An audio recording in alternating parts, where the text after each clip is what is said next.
All right, I got to $30,000 a month, and I think the reason I got here so quickly in under a year is because I fixed these fatal mistakes in both my personality and my business very quickly. The first thing is being a perfectionist. So this is a fucking cancer that I see in the videography community. I do videography. You might do videography. A lot of my subscribers, a lot of my 38 subscribers are videographers. Is you're a perfectionist, and nothing is a bigger waste of time than going back to a video being like, oh, it's a little bit pink, let me just adjust the slider a smidge, re-upload it. Then you're like, oh wait, let me get a voiceover on this part because she messed up this word. And it's like all of these things that don't fucking matter at all. You need to snap out of it, because when you think of the law of diminishing returns, something that's 90% good compared to something that 100% good is so small of a return that it is a waste of time. So when I first started, right, so I started making beats, and I grew my YouTube channel to 30,000 subscribers. And the way that I got rid of this perfectionist was I just posted every day. And the more I posted, the more I realized, hey, I'm getting more views, I'm getting more money, I'm getting more of a return on these beats that I'm posting even when they're not ready, compared to when I would spend a month making one beat. It just doesn't fucking matter. So if you're a perfectionist, dude, like, bro, you got to snap out of it, man. Because working with business owners now, I have like 12, 15 clients now. The best business owners are never the ones that are like, I don't like how my shorts look in this shot, or I want this small thing to be changed. The good business owners know, okay, my shorts might look a little bit messed up, but it's literally gonna turn not a single fucking person away from buying my shit. Not a single one. So what's the point of changing it other than for my own ego? And that's what it is these fucking videographers that I still work with, they just have such an incredible ego of like, they are not thinking of what the client is actually gonna resonate with.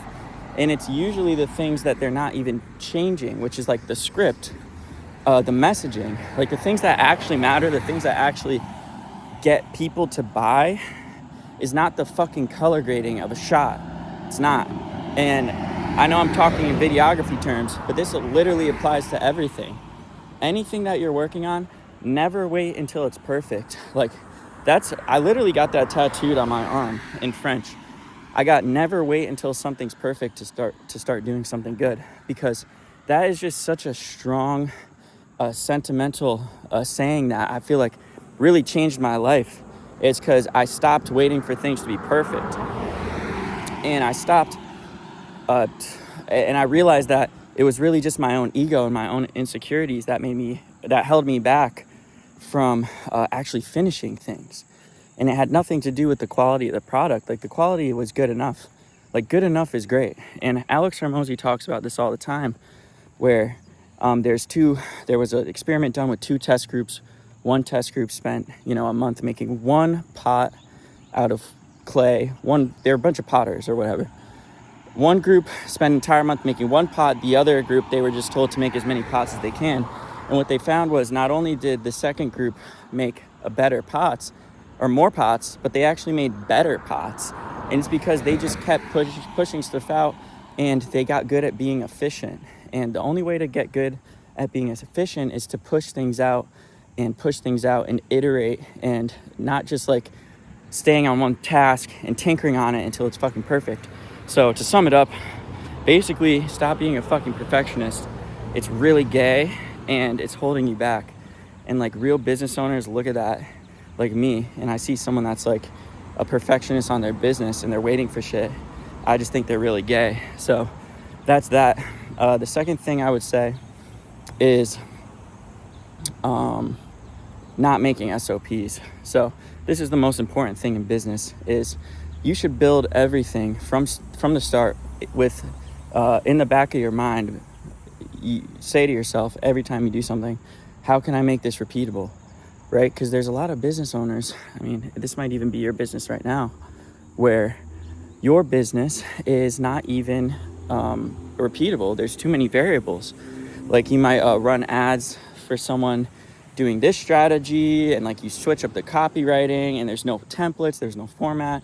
Every single project is different. You're doing different niches, and it's like, all right, you can do that. I know it's difficult to pick a niche at first. It took me like fucking months it took me like 3 months for me to finally decide on a niche when I started. But the reality is, it doesn't matter what niche you start. You just need to pick one and roll with it, because otherwise you're not going to be able to make reoccurring tasks. And if you can't have templates in the same format for every business, you don't have a business. That's the reality. You don't even have a business right now, because every job that you do is different. You're just a freelancer, right? Because you could never, ever in your life pass that on to someone else. And that's just such a rookie move. Like, you need to lock in, be a fucking man, and say, all right, I'm going to pick this niche, whatever it is, med spas, restaurants. Don't listen to anyone. Just fucking pick one, find the right price point, start finding out what works the best, and then templatizing it and making SOPs.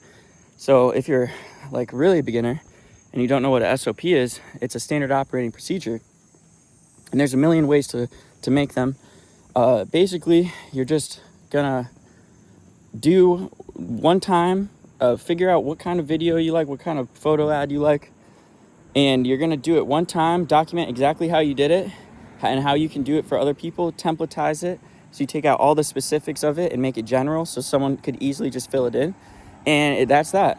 So try to make your shit as easy and repeatable as possible.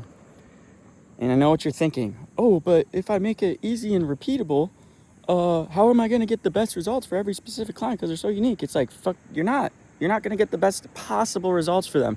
But remember, the law of diminishing returns is that the difference between getting them good results and the best results is a fucking waste of your time. So don't do that. Find what works. Great, it works. Let's templatize it. Maybe give yourself like one thing you can experiment on a week so you can continue to improve, because you don't want to get stagnant. You want to continue to improve. So this isn't like one and done. You're not just going to do the SOPs and then go on vacation. Like, you need to constantly be iterating the SOPs. But that's basically what your job is: sales, marketing, SOPs. That's it. That's what you're doing. You're not doing any fulfillment. You're not creating the websites. You're not doing the SEO. You're not doing the ads. You're not filming the ads. None of that. And it takes people so long to like actually bring themselves to do it. And they get stuck in this trap of like, I need to do everything myself, and and I'm comfortable. The reality is, you're comfortable doing the work yourself because that's what you've been doing, and you don't want to go through that pain of maybe someone else taking on some of the work, and there's a learning curve, and the work's not as good. The client might get a little bit mad at you. Client might look at you weird, like, why aren't you filming? Like, why is someone else filming? Why aren't you running my ads? Why am I talking to someone else? And you don't want to deal with that pain, but the reality is, my business does that. There's a bunch of other people's businesses that do that, and they're gonna make a fuck ton more money than you, and they made it work. So why can't you make it work? Seriously. And you have to look yourself in the mirror and say, maybe it's because I'm a fucking bitch and I'm comfortable. I'm comfortable doing jobs. I look at working hard as fulfillment or whatever, not like looking to, not looking long term. Like, the more I work, the better. And it's just such a retarded way of looking at shit that most people are caught in. Like, 99% of people are caught up in that. And I can tell immediately when I talk to someone what kind of person they are. Are they someone that is a perfectionist, that does everything themselves? They take too much pride in their work, and they're too comfortable actually doing the work. They don't they can't even comprehend delegating tasks or actually have the confidence to run a business. And then there's the other people, that do the job 80% done. They work on the bigger picture stuff, the stuff that's going to benefit them long term, and those are the winners. And once you switch over to that mindset is when you actually start to see your time free up. You start to say, oh, I'm actually running a business. You start to get a little bit more confident in yourself, and you actually become a fucking baller and not much of a bitch anymore. And so that's that. Definitely the third thing that I would say definitely changed the way that helped my business grow is I was never afraid to ask for help or pay for help or spend money. So I literally was delivering pizza a year ago today, and I was paying some fucking course $18,000 for over a 3-month period, as well as paying someone $97 a month for their school community, literally shoveling all my money over to other people, where some of you guys might be looking for freebies, might be not wanting to pay the subscription, not wanting to, trying to save money. And in return, you get stuck where you are. And in return of me spending all that money up front and not being a fucking pussy and actually putting my money where my mouth is and actually paying to learn from real people to progress my progress, I got to where I am way faster. And I knew that the whole time. I never, ever, ever looked at it as a cost. And once I hear someone say, I don't want to pay this much money for this course, I need to make sure that there's a guarantee, or like I'm afraid to start doing this stuff, I know instantly that they're never, ever gonna make it because they have a really gay relationship with money where they don't, where they just are being fucking Scrooge about it. And it's like, dude, how the fuck do you expect people to pay you money if you, in their position, are so scared to do the exact same thing? It makes zero sense. I never, ever was afraid to invest in myself, and I loved investing in myself. I was humiliating myself delivering pizza around my hometown so I could invest money into myself because I knew it would compound and I knew I would make it back. And that was actually the comforting thing, was me spending money on myself, because I knew I was growing and I was learning and I wasn't staying stagnant. That made me more comfortable. And I even paid my now business partner, I paid him $200 an hour to help me with my ads when I didn't know what I was doing at first. I said, name whatever price you want. I need to get on a phone call with you, because I was like, shit, I took on all this work and I figured out I didn't know what I was doing. I threw myself in the fire and I was like, I need to fucking figure this out. And I DM'd my now business partner and he told me $200 an hour, and I paid it, and it ended up paying off like 100-fold. This is investing. This isn't a fucking cost. Like, that shit really pisses me off. Like, I'm sorry I'm getting passionate about this. It's just, I talk to too many people, too many wannabes on the daily, and they all do the same exact shit. Most likely, if you're watching this video, you do this same exact thing. And it's really, really holding you back. And you're just a liar. You just lie to yourself. And you don't have confidence in yourself. And I'm not coming from a place of like, I was confident that I would be where I'm at today. I was more in a position of, I don't know what the fuck else I'm gonna do. I wasn't like overly confident. Like, I'm not saying you have to be overly confident, but like, you can't be scared. That's what it is. You can't be scared or wanting to hold on to your stuff. Like, I was just like at a point of like, fuck it. Like, I don't want to do anything else. I'm just gonna do it. And I would just send it, rather than like, oh, I know it's gonna work. I know it's gonna pay off. It's like, and I know I'm contradicting myself, but the reality is I had a good idea it would probably pay off once I started doing it, because it started to work.